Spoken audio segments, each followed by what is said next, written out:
Depression جسے آپ اردو میں مایوسی، غمزدگی، افسردگی اور پست حوصلہ ہونا کہہ سکتے ہیں، دنیا سے دل اچاٹ ہونا، دنیا کی ایکٹیویٹیز میں پوری طرح پارٹیسپیٹ نہ کر سکنا، یہ ایسی کیفیات ہیں جن کا تجربہ آج کا ہر انسان کم یا زیادہ کرتا ہے. ہر انسان کے اوپر کسی نہ کسی درجے کی مایوسی کی کیفیت آتی ہے، غم بھی آتا ہے، ایک اداسی کی کیفیت بھی ہر انسان پر آتی ہے. لیکن ایک نارمل انسان اور ایک بیمار انسان میں فرق یہ ہوتا ہے کہ ایک نارمل انسان پر ایسی کیفیات آتی ہیں اور گزر جاتی ہیں اور وہ بہت جلد ان کا مقابلہ کر لیتا ہے. لیکن جب انسان ایسی کیفیات کا مقابلہ نہ کر پائے اور ایسی کیفیات انسان پر حاوی ہونے لگے تو پھر انسان کو سمجھ لینا چاہیے کہ وہ ڈپریشن کے مرض میں مبتلا ہے. یہ مرض دنیا کے تمام ممالک میں پایا جاتا ہے، لیکن خاص طور پر ان ممالک میں زیادہ ہے جہاں لوگوں کو اللہ تعالیٰ کی پہچان نہیں، یا اللہ تعالیٰ سے ان کا تعلق نہیں، یا روحانیت سے دور ہیں. لیکن ہم مسلمان، ہم تو اللہ پر ایمان بھی رکھتے ہیں، آخرت کو بھی مانتے ہیں، قرآن بھی پڑھتے ہیں، لیکن اس کے باوجود ایسی کیفیات کیوں ہوتی ہیں اور ان کے اسباب کیا ہیں؟ تو سب سے پہلے تو ہمیں ڈپریشن کا سبب معلوم ہونا چاہیے. یاد رکھیے کہ ڈپریشن اچانک نہیں پیدا ہوتا، اس کے اسباب بہت گہرے ہوتے ہیں.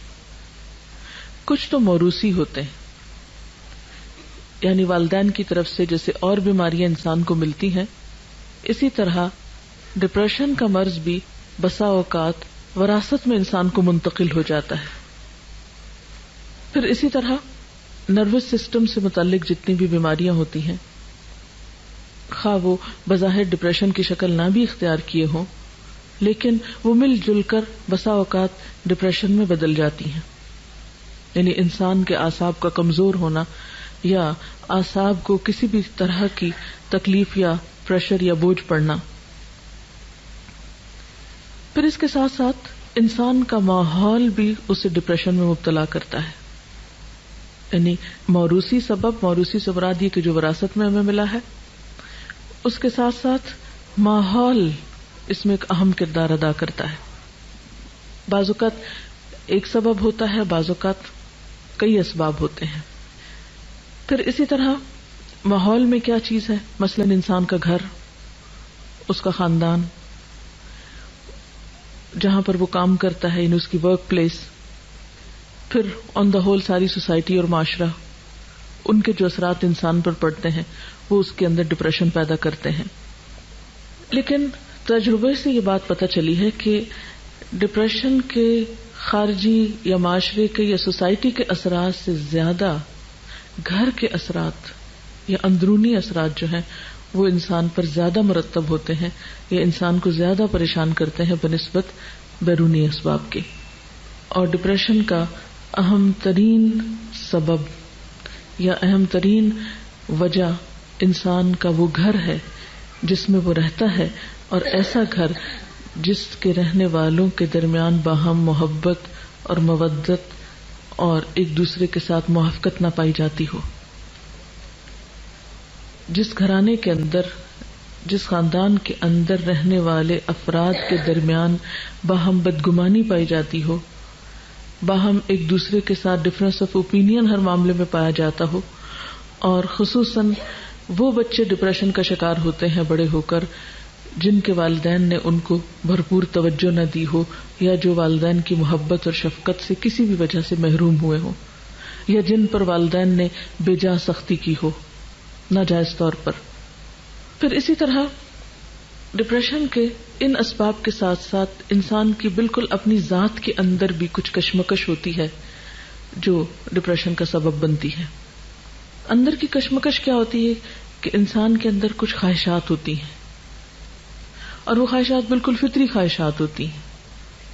تو بعض اوقات جب انسان کی وہ خواہشات پوری نہیں ہوتی یا وہ خواہشات حد سے بڑھی ہوئی ہوتی یا وہ خواہشات جائز کی حدود کو کراس کرنا چاہتی ہیں اور معاشرہ یا دین یا مذہب یا حالات یا ماحول ہمارا اس کے راستے میں رکاوٹ بنتا ہے، تو یہ جو اندر کی کشمکش ہے یہ بھی انسان کو ڈپریشن میں مبتلا کر دیتی ہے.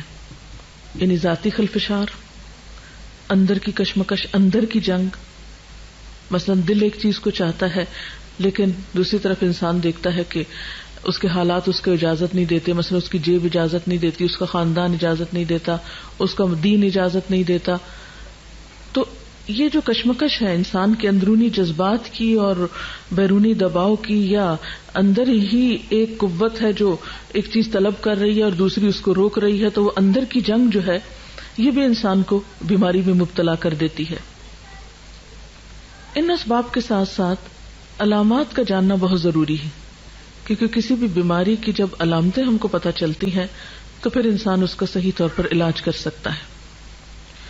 ان علامات میں پہلی علامت ہے تنگ دلی کا احساس، دل کی گھٹن، اندر کی گھبراہٹ، پھر اطمینان کا نہ ہونا، سکون کا نہ ہونا، بلا وجہ بے چینی کا احساس بغیر کسی ظاہری سبب کے. بعض اوقات تو انسان بے چین ہوتا ہے، غمگین ہوتا ہے، اداس ہوتا ہے، اس کی کوئی وجہ ہوتی ہے.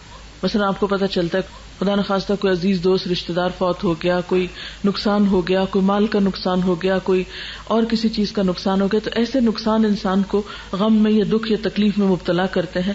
ایک بہت واضح اور آبویس سی ریزن ہوتی ہے، انسان کو پتہ چلتی ہے. لیکن بعض اوقات جب وجہ نہیں پتہ چلتی اور اندر ایک بے چینی ہے تو یہ پھر ڈپریشن ہے، یہ ڈپریشن کی علامت ہے. پھر اسی طرح سوچ میں تلخی، نیگیٹو تھنکنگ، ہر چیز کو الٹا دیکھنا، ہر چیز کو الٹا سوچنا، کسی کے سیدھے کام کو بھی غلط سمجھنا، ہر ایک پر شک کرنا، بدگمانی کرنا، یہ بھی اس کی علامات میں سے ہے. اور پھر ان ساری چیزوں کے نتیجے میں انسان کی نیند میں گڑبڑ ہو جانا. یعنی اللہ تعالیٰ نے انسان کی ان ساری تکلیفوں کو دور کرنے کے جو اسباب رکھے ہیں، اور اس میں خاص طور پر ایک بہت بڑا سبب جو ہے وہ نیند ہے، جس سے انسان سکون پاتا ہے، اس سے انسان عاری ہو جاتا ہے. اور اسی وجہ سے آپ دیکھیں گے کہ بہت سارے لوگ نیند کی دوائیں کھا کر، مسکن ادویات کھا کر سوتے ہیں. تو ایسی ادویات کھا کر اپنے آپ کو سلائے رکھنا اور اپنے آپ کو دنیا کے وسائل سے فرار پر آمادہ کرنا، یہ اس کا علاج نہیں ہوا کرتا. اسی طرح بعض اوقات یہ ہے کہ اندرونی علامات کے علاوہ جسم پر بیرونی طور پر بھی یا جسمانی طور پر بھی کچھ علامات سامنے آتی ہیں. مثلا بہت زیادہ پسینہ ایک دم آنے لگنا، دل کا زور زور سے دھڑکنا، جسمانی کمزوری ہو جانا، انتہائی تھکاوٹ محسوس کرنا، یعنی تھوڑا سا کام کرنے پر بہت زیادہ تھک جانا، کام کرنے کی صلاحیت کا ختم ہو جانا، وسوسوں کا شکار ہو جانا. اسی طرح بعض اوقات مختلف فوبیاز جو ہو جاتے ہیں کہ لفٹ میں نہیں چڑھ سکتے، بند کمرے میں نہیں جا سکتے، اندھیرے میں نہیں جا سکتے. تو یہ چند ایک ظاہری اسباب بھی انسان کو پریشان کرتے ہیں، جو کہ عام نارمل حالات میں انسان کے لیے پریشانی کا سبب نہیں ہوتے. لیکن مثلا ایک نارمل انسان گھر میں اکیلا ہے، اندھیرے کمرے میں جا رہا ہے، لائٹ چلی جاتی ہے، وہ اسے بہت نارمل لیتا ہے، کہیں اوپر جانا، نیچے اترنا ہے. لیکن جب ڈپریشن ہوتا ہے تو ایسی چھوٹی چھوٹی چیزیں انسان کو بہت بادر کرتی ہیں، انسان کو کمزور کر دیتی، انسان ان چیزوں کے سامنے ہارنے لگتا ہے. پھر اسی طرح بعض اوقات تو یہ چھوٹی چھوٹی بیماریاں جو ہیں بڑی بیماریوں میں تبدیل ہو جاتی ہیں. مثلا بعض لوگوں کو السر ہو جاتا ہے، ہائپر ٹینسو ہو جاتے ہیں لوگ. اسی طرح استھما کی بیماری ہو جاتی ہے، بعض لوگوں کی اسکن پر ہی ڈیزیز آ جاتی ہے، جیسے ایگزیما وغیرہ ہو جاتا ہے. اب لوگ اسکن کے اوپر دوائی باہر سے لگا رہے ہیں، ایستما کے لیے بیرونی طور پر دوائیاں کھا کے کنٹرول کر رہے ہیں، اور ایستما ہے کہ کنٹرول ہو ہی نہیں رہا. بی پی کی دوائی کھا رہے ہیں، وہ کنٹرول ہو ہی نہیں رہا، ڈوز بڑھاتے جا رہے ہیں. اب وہ بظاہر علاج ہو رہا ہے لیکن اصل کاز کو پکڑا ہی نہیں گیا، روٹ کو تو چھیڑا ہی نہیں گیا. ایسا ان کا نقصان کیا ہوتا ہے؟ ان دوائیوں کے پھر اپنے سائیڈ ایفیکٹس ہوتے ہیں. پھر ایک بیماری سے دوسری، دوسری سے تیسری، تیسری سے چوتھی، وہ بیماریوں کا ایک چین چل پڑتا ہے. اور بسا اوقات انسان ان بیماریوں کی اوٹ میں یا ان بیماریوں کے دامن میں پناہ لے کر اپنے لیے ایک جواز پیدا کر لیتا ہے، لیکن روٹ کاز اس کا کچھ اور ہوتا ہے. اس لیے کبھی بھی بظاہر ان نظر آنے والی بیماریوں کو ظاہری بیماریاں سمجھ کر علاج نہیں کرنا چاہیے، اس کے اصل سبب کی طرف بھی توجہ کرنی چاہیے. اور اس کے لیے سب سے پہلے یہ کہ درست ڈائگنوسس ہونے چاہیے، تشخیص صحیح ہونی چاہیے. عام طور پر علاج کیا کیا جاتا ہے؟ مریض کو سلا دیا جاتا ہے یا ٹرینکولائزرز دیے جاتے ہیں، لیکن یہ کافی نہیں ہے. یعنی روح کی بیماری کا علاج صرف گولیاں کھانے میں تو نہیں ہے. اس کا نقصان بعض اوقات کیا ہوتا ہے کہ انسان ایسی دوائیاں کھاتا ہے جس سے اس کا معدہ اور خراب ہوتا ہے. جب معدہ خراب ہوتا ہے اس کا نظام ہضم بگڑتا ہے، اس کی نیند کا سسٹم خراب ہوتا ہے، اس کے اندر صحیح خون پیدا نہیں ہوتا، سارے خون کے اندر دوائیاں دوڑ رہی ہوتی ہیں، تو اس سے بیماری جو ہے وہ بڑھتی چلی جاتی ہے. یعنی انسان ظلم پر ظلم اپنے ساتھ کرتا چلا جاتا ہے لیکن چین کہیں بھی نہیں پاتا. ایسی صورت میں انسان کو حقیقی علاج کی طرف رجوع کرنا چاہیے. اور وہ کیا ہے؟ سب سے پہلے سوچ کی درستگی.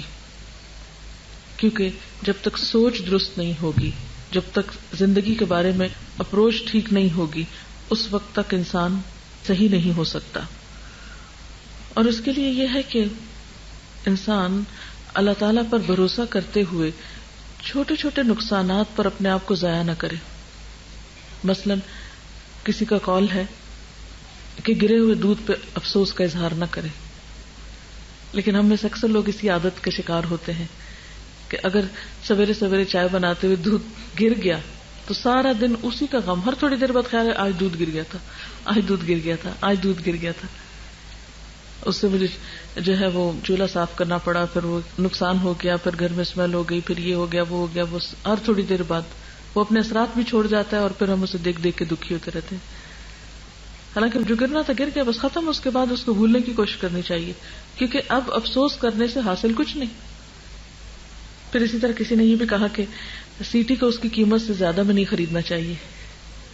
یعنی سیٹی ایک معمولی سی چیز ہے نا، روپے 2 روپے میں مل جائے گی، اس پہ 10 روپے کیوں لگاتے ہیں آپ؟ تو جو چیز جتنی حیثیت کی، جتنی قیمت کی ہے، اس کو اسی قیمت میں رکھنا چاہیے، اس سے زیادہ اسے اہمیت نہیں دینی چاہیے. اگر 2 روپے کا دودھ گر گیا یا 10 روپے کا گر گیا تو اس کے بدلے میں اپنے آپ کو جو آپ اتنے قیمتی ہیں اس کو کیوں پریشان کر رہے ہیں، اس کو کیوں نقصان دے رہے ہیں؟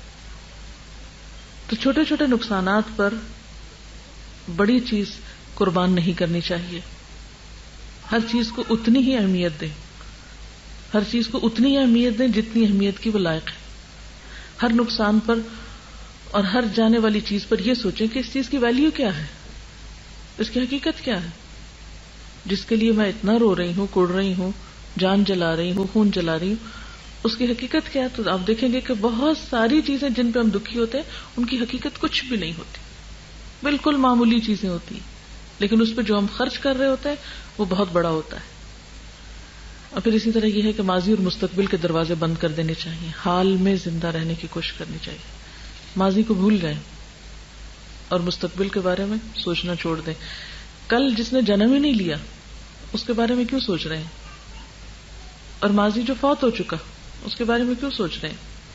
نہ وہ ہاتھ میں نہ وہ ہاتھ میں.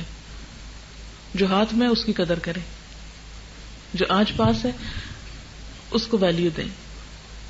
پھر اسی طرح آپ دیکھیں کہ کوئی بھی بیماری اس کا علاج کرنے سے پہلے پرہیز زیادہ اچھا ہوتا ہے. جیسے عام طور پہ ایک محاورہ بھی ہے نا کہ پرہیز علاج سے بہتر ہے. یعنی بجائے اس کے کہ انسان ایک بیماری کا شکار ہو اور پھر علاج شروع کرے تو اس سے پہلے ہی پرہیز کرنا چاہیے. کیونکہ ڈپریشن کی بھی سٹیجز ہوتی ہیں، پہلا درجہ، دوسرا، تیسرا، آگے. اگر آپ کو پہلے درجے کا ڈپریشن یعنی کہ آپ چھوٹی چھوٹی بات پہ افسردہ یا غمزدہ ہونا شروع ہوئے تو فوراً کانشیس ہو جائیں کہ نہیں اس سے آگے نہیں جانے دینا. اس کو کیا وجہ ہے، کیوں میں ایسا کر رہی ہوں؟ سبب کو جانیں اور اس سبب کو بالکل چھوٹا کر کے رکھ دیں. یہ تو کوئی بات ہی نہیں. بڑی سے بڑی بات کو اگر آپ تولیں اپنے مقابلے میں تو ہر جانے والی چیز کا نعم البدل ہو سکتا ہے، لیکن آپ کی اپنی ذات کا کوئی نعم البدل نہیں ہے. اگر آپ نہ رہے وما یغنی عنہ مالہ اذا تردی، انسان اگر خود ہلاک ہو جائے تو اس کا مال اس کے کس کام کا، دنیا کی نعمتیں کس کام کی.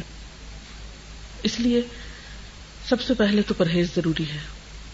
یعنی جہاں اپنے اندر ایسے جراثیم دیکھیں، جہاں اپنے اندر ایسی کوئی کیفیت دیکھیں تو فوراً یہ سوچیں کہ وجہ کیا ہے اور اس کو یہیں ختم کرنا، اس سے آگے نہیں جانا. اور اس کے لیے سب سے پہلی چیز یہ کہ ہمیں اپنے آپ کو اینالائز کر کے یہ دیکھنا چاہیے کہ مجھے کس چیز سے ڈر لگتا ہے، کیونکہ ڈپریشن کے اسباب میں ڈر بھی ہوتا ہے، خوف بھی. کس چیز کا ڈر ہے مجھے، کس چیز کا غم ہے؟ تو آپ دیکھیں گے کہ بہت سے لوگوں کو ڈپریشن اس وجہ سے ہوتا ہے کہ وہ انجانے اور غیر معلوم قسم کے تفکرات میں گھرے ہوئے ہوتے ہیں. جیسے ابھی میں نے کہا نا کہ ماضی اور مستقبل کے دروازے دونوں بند کر دیں، صرف حال کا دروازہ کھلا رہنے دیں. مثلا آپ دیکھیں کہ اگر آپ ایک گھر میں ہیں، بڑا گھر ہے، اور آپ اس میں ایک کمرے میں رہ رہے ہیں، تو عقل مندی کیا ہے کہ باقی کمرے بند کر دیں. کیوں آپ کھلا چھوڑتے ہیں ان کو کہ روز مٹی پڑے، روز صفائی کرنی پڑے؟ جب تک وہ استعمال نہیں ہوتے تو بند رہیں. جہاں آپ رہ رہے ہیں بس اسی کی حفاظت کریں. تو آپ آج میں رہ رہے ہیں، آج کو دیکھیں کہ آج کا دن آپ کے لیے کتنا قیمتی ہے، اس میں آپ کیا کر سکتے ہیں، اس سے کس طرح فائدہ اٹھا سکتے ہیں. تو اس میں یہ ہے کہ خوف ہمیشہ مستقبل کا ہوتا ہے نا، مستقبل کے بارے میں انسان کو کچھ پریشانیاں ہوتی ہیں. لیکن آپ جانتے ہیں، میں اور آپ سب ایمان رکھتے ہیں کہ ہر چیز اللہ کے اختیار میں ہے. کل کا علم صرف اللہ کو، صرف. اصل مشکل یہ ہے کہ ہمارا جو غیب پر ایمان ہے نا وہ درست نہیں، اللہ پر ایمان جو ہے وہی درست نہیں ہے. ہم ایمان بھی رکھتے ہیں اور ساتھ شرک بھی کرتے ہیں. ہم مستقبل کو اللہ کے حوالے نہیں کرنا چاہتے، اس کو اپنے ہاتھ میں رکھنا چاہتے ہیں. اس کے فیصلے اور اس کی بھلائی اور اس کا فائدہ ہم سمجھتے ہیں ہمارے ہاتھ میں ہے، جبکہ ہمارے ہاتھ میں کچھ نہیں ہے. ہمارے ہاتھ میں تو وہ بھی نہیں ہے جو اس وقت میرے پاس ہے. ہم تو اتنے کمزور ہیں کہ ہمیں نہیں پتا کہ ابھی تھوڑی دیر میں کیا ہو جائے. دنیا میں ہر آن کتنی تبدیلیاں ہو رہی ہیں. کسی کو پتا تھا یہ ہوائیں اور یہ بارشیں اور یہ ٹھنڈک اور یہ سب پھر اس طرح لوٹ آئے گا اور پورے ملک کو بارش اس طرح لپیٹ لے گی؟ کسی کو خبر نہیں تھی. 2-4 دن پہلے کسی کے وہم و گمان میں بھی نہیں تھا. ہو سکتا ہے کہ آپ ایک ہفتہ پہلے کی گرمی دیکھ کے پریشان ہو رہے ہوں اور سوچ رہے ہوں کہ ہائے گرمی آ رہی. کم از کم اور تو کسی کا نہیں مجھے پتا، میں اپنے بارے میں ضرور کہہ سکتی ہوں کہ ذرا سی دھوپ تیز ہوئی تو مجھے ایک دم پریشانی ہوئی، یا اللہ، اور میں اپنے دماغ پہ بوجھ ڈال کے بیٹھ گئی اب پھر گرمی آ رہی مجھ سے تو کچھ نہیں ہوگا. اور تھوڑی دیر میرے اوپر وہ کیفیت رہی، پھر میں نے سوچا چھوڑو، کوئی پتہ نہیں کل کو کیا ہوتا ہے اور کیا ہونا اور کیا نہیں. اور اس کے بعد میں فوراً اس کیفیت سے نکلی. اور اگر میں نہیں نکلتی اور سارا دن میں اپنے آپ کو اس میں مبتلا رکھتی تو واقعی میں کچھ نہیں کر سکتی تھی. میرے اپنے اوپر وہ کیفیت آئی ایک خوف کی کہ گرمی آ رہی ہے، کیونکہ مجھے گرمی سے ڈر لگتا ہے بہت. جہنم سے بھی بہت ڈر لگتا ہے اور گرمی سے بھی بڑا لگتا ہے. تو مجھے لگتا ہے کہ گرمی آئی تو میرے کام کرنے کی صلاحیت جو کم از کم آدھی ختم ہو جائے گی. بہت مشکل پڑتی ہے مجھے اس کو ڈیل کرنے میں. خیر، اور آج جب مجھے سردی لگ رہی تھی دن کو تو میں سوچ رہی تھی کہ میں کتنی احمق تھی کہ میں گرمی سے پریشان ہو رہی تھی. مجھے نہیں پتا تھا کہ اگلے ہفتے موسم ایسا ہو جائے گا. اور واقعی ہمیں نہیں پتا کہ کل کے لیے جس چیز سے ہم پریشان ہو رہے ہیں وہ کل ہوگی بھی کہ نہیں ہوگی.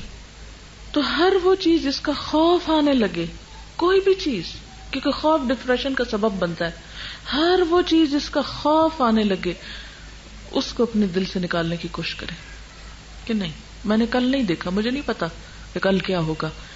آج نہیں ہے یہ چیز میرے پاس تو اس لیے مجھے پرواہ نہیں کرنی چاہیے. پھر آپ دیکھیں کہ دوسری بات یہ کہ جن چیزوں کا ہمیں خوف ہے ان کے اسباب معلوم کر کے سبب دور کرنے کی کوشش کر لیں. کوئی بھی چیز جس کا آپ خوف ہے آپ کو تو اس کے لیے تیاری کر لیں. مثلا اگر مجھے خوف ہے گرمی کا تو میں ذرا دیکھ لوں کہ اے سی ٹھیک کام کر رہا ہے یا نہیں، کپڑے گرمیوں کے ہیں یا نہیں. یعنی تیاری کر لوں بجائے اس کے کہ خوف زدہ ہو کے بیٹھ جاؤں اور سوچتی جاؤں اور بس. اس سے تو مسئلہ حل نہیں ہوگا. نمبر 1 یہ کل کا کسی کو نہیں پتا. نمبر 2 یہ کہ ہاں نہیں پتا لیکن پھر بھی ہم ایکسپیکٹ کرتے ہیں کہ ایسا ہو سکتا ہے، پاسبلٹی ہے اور ہو بھی جاتا ہے ایسے، تو اس کے لیے ابھی سے تیاری شروع کر دیں، اس کا بندوبست کریں، اس سبب کو دور کرنے کی کوشش کریں. اور پھر آپ دیکھیں گے کہ جب سبب دور ہوگا یعنی تیاری ہوگی تو آپ کے اندر ایک کانفیڈینس آئے گا کہ نہیں اب آ جائے، اگر مشکل آتی بھی تو میں نبٹنے کی صلاحیت رکھتی ہوں، مجھے پتا ہے کہ کیسے ڈیل کرنا ہے اس سے، اس لیے گھبرانے کی کیا ضرورت ہے. ہمارے اور خوف کیا ہوتے ہیں؟ مثلا سارے خوف کا تو میں یہاں ذکر نہیں کر سکتی، چند ایک خوف کا ذکر کر سکتی ہوں. مثلا ہمیں خوف ہوتا ہے کہ ہم کل کھائیں گے کہاں سے، ہمارا کیا بنے گا، ہمارے رزق کا کیا ہوگا، کون ہمارے لیے کمائے گا، کون ہمارے لیے لائے گا، کہاں سے کھائیں گے، کیا ہوگا. اور یہ خوف جن کے پاس بہت کچھ ہے ان کو بھی ہے، اور جن کے پاس نہیں ہے ان کو بھی ہے، سب کو ہی ہوتا ہے. اللہ تعالیٰ نے قرآن پاک میں اس کا بہت اچھا جواب دیا ہے. وَكَأَيٍّ مِّن دَابَّةٍ لَا تَحْمِلُ رِزْقَهَا اللَّهُ يَرْزُقُهَا وَإِيَّاكُمْ وَهُوَ السَّمِيعُ الْعَلِيمُ. کتنے ہی جانور ہیں جو اپنا رزق اٹھائے نہیں پھرتے، ان کی پیٹھ پہ نہیں لدا ہوا. اللہ ان کو رزق دیتا ہے اور تمہارا رازق بھی وہی ہے. آخر اتنے سال زندگی کے گزارے، کسی دن بھوکے تو نہیں سوئے نا. 20 سال عمر ہے، 40 سال عمر ہے، 40 سال کھلایا نا اس نے. تو جس نے پچھلے 40 سال کھلایا وہ اگلے بھی کھلا دے گا، یہ اس کے ذمہ ہے. ہم اپنی طرف سے کوشش کرتے رہیں، جو ہم سے بن پڑتا ہے بناتے رہیں، اور باقی معاملہ اس پہ چھوڑ دیں. پھر اسی طرح عموماً کیا ہوتا ہے، ہمیں خوف ہے کوئی مصیبت نہ آ جائے، ہائی یہ نہ ہو، مثلاً یہ شینڈلیئر خدا نہ خواستہ یہ نہ گر پڑے، یہ شیشہ نہ ٹوٹ جائے، کہیں آگ نہ لگ جائے، وہ کہیں باہر نکلی ہو بھی خدا نہ خواستہ ایکسیڈنٹ نہ ہو جائے. یعنی یہ چھوٹی چھوٹی باتیں ہوتی ہیں نا جو ہر وقت ہمارے دل سے آ کے گزرتی رہتی ہیں. چھوٹے چھوٹے خوف، یہ نہ ہو جائے، وہ نہ ہو جائے، وہ نہ ہو جائے. یعنی مصیبت کے آنے کا خوف، کسی بھی قسم کی مصیبت کے آنے کا خوف. اللہ تعالیٰ فرماتے ہیں ما اصاب من مصیبت فی الارض ولا فی انفسکم الا فی کتاب من قبل ان نبرأها ان ذلک علی اللہ یسیر. کوئی مصیبت ایسی نہیں جو زمین میں یا تمہارے اپنے نفس پہ نازل ہوتی ہو اور ہم نے اس کو پیدا کرنے سے پہلے ایک کتاب میں لکھ نہ رکھا ہو. ایسا کرنا اللہ کے لیے بہت آسان ہے، وہ تو لکھی جا چکی، اب کیا کرو گے؟ پریشان ہونے سے وہ ٹل جائے گی. ہاں ایک بات ہے، دعا کرو، دعا سے تقدیر بدلتی ہے، اور اپنے آپ کو ذہنی طور پر کسی بھی آنے والے حادثے کے لیے تیار رکھو. اللہ سے مدد مانگتے رہو کہ اللہ تعالیٰ ہر شر سے، ہر مصیبت سے بچائے. حفاظت کی دعائیں کرو، حفاظت کے اسباب اختیار کرو، کیونکہ اللہ نے انسان کو عقل دی ہے اور نبٹنا بھی سکھاتا. اور آپ نے یہ بھی دیکھا کہ جب کچھ پڑ جاتا ہے تو گزر بھی تو جاتا ہے نا. اور پھر اس موقع پر کچھ پچھلی مصیبتوں کو یاد کر لیں. وہ جو فلاں پڑی تھی تو کیا ہو گیا تھا، آئی تھی اور گزر ہی گئی نا، پھر کیا ہوا. کسی بڑے سے بڑے حادثے کو، بڑی سے بڑی پریشانی، بڑے سے بڑے دکھ کو یاد کر لیں، اور پھر دیکھیں کہ وہ دکھ پہلے بہت بڑا تھا، پھر آہستہ آہستہ ختم ہو گیا. ہر آنے والا دکھ چلا جاتا ہے، کوئی نہیں رہتا دنیا میں. تو خدا نخواستہ اگر کوئی آ بھی گیا تو چلا بھی جائے گا، ایمان سلامت رہنا چاہیے. کیونکہ ہوتا یہ ہے کہ دکھ چھوٹا ہوتا ہے اور نقصان ہم بڑا کر بیٹھتے ہیں، وہ سیٹی کو اس کی قیمت سے زیادہ پہ خریدتے ہیں. مشکل چھوٹی ہوتی ہے اور اس کے لیے اپنے آپ کو گھلا ڈالتے ہیں، اپنے آپ کی قیمت لگا دیتے ہیں نا اس میں. پھر اللہ تعالیٰ فرماتے ہیں وَإِن يَمْسَسْكَ اللَّهُ بِضُرٍّ فَلَا كَاشِفَ لَهُ إِلَّا هُوَ وَإِن يَمْسَسْكَ بِخَيْرٍ فَهُوَ عَلَى كُلِّ شَيْءٍ قَدِيرٌ. اگر اللہ تمہیں کسی قسم کا نقصان پہنچائے تو اس کے سوا کوئی نہیں جو تمہیں اس نقصان سے بچا سکے، اور اگر وہ تمہیں کسی بھلائی سے بہرہ مند کرے تو وہ ہر چیز پہ قادر ہے. گویا نقصان بھی اس کے ہاتھ میں، نفع بھی اس کے ہاتھ میں. جب میرا تعلق اس سے مضبوط ہے تو میں اس سے خیر کی توقع کیوں نہیں رکھتی کہ وہ مجھے اپنے خیر سے ہی نوازے گا اور شر مجھ سے دور کر دے گا. پھر اسی طرح انسان بسا اوقات بیمار ہونے سے ڈرتا ہے کہ بڑھاپا ہوا تو میرا کیا بنے گا، کہیں چھوٹی موٹی درد شروع ہوئی، یہ درد شروع ہو گئی، اب تو یہ بڑھے گی، اور اب تو میری عمر اتنی ہو گئی، اور اس عمر میں تو فلاں کو میں نے دیکھا تھا اس کا یہ حال تھا، اور فلاں کا تو یہ بن گیا، اب میرے ساتھ پتہ نہیں کیا ہونے والا ہے. ایک خوف. اب ہوتا کیا ہے کہ انسان، یعنی یہ بات اب ایک طرح سے پرووڈ ہے کہ انسان کے بہت سارے ایکشنز اس کی سوچ کا نتیجہ ہوتے ہیں. بہت ساری بیماریاں صرف اس کی سوچ کی وجہ سے ظاہر ہوتی ہیں، حالانکہ حقیقی سبب کوئی نہیں ہوتا جسم میں ان کا. تو اب ایک چیز جس کو ہم نے کسی کے ساتھ ہوگی ہم نے اس کو اپنے پہ لے لیا، نہیں اس کے ساتھ ہوگی اب مجھے بھی ضرور ہو جائے گی. اور عموماً آپ نے دیکھا ہوگا کہ کسی کو زکام میں دیکھا تو ہمیں لاحق ہو جاتا ہے، کسی کی آنکھ خراب دیکھی بس ایک دیکھنے کی دیر ہے وہ ہمیں بھی پہنچ جائے گی مرض. کیوں ایسا ہوتا ہے کہ ایک شخص سے مجھے زیادہ اثر ہو جاتا ہے، کسی دوسرے کو کیوں نہیں ہوتا؟ کیونکہ میرے اپنے اندر وہ جذب کرنے کی صلاحیت زیادہ ہے. وہ اس بیماری کو میں نے خود دعوت دے دی ہے، وہ ڈر خوف کے مارے وہ میرے اوپر حاوی ہو گئی ہے. اور اگر اس وقت انسان دعا پڑھ کے معاملہ اللہ کے حوالے کر دے، حدیث میں آتا ہے نا کہ جو شخص کسی مصیبت زدہ کو دیکھ کے یہ دعا پڑے گا اللہ تعالیٰ اس کو اس مصیبت سے محفوظ کر دے گا. یعنی چھوٹی سی بھی کسی کو تکلیف میں دیکھے نا، مثلا کوئی گر گیا، کوئی اٹک گیا، کوئی ذرا سا بھی کسی دکھ میں مبتلا ہوا ہے، فوراً پڑھ دیں الحمدللہ الذی عافانی ممن ابتلاہ بہ، اللہ کا شکر ہے جس نے مجھے اس مصیبت سے بچا کے رکھا ہے. ہاں؟ تو جب شکر ادا کریں گے اللہ تعالیٰ کا تو اللہ تعالیٰ آپ کو محفوظ کر لے گا.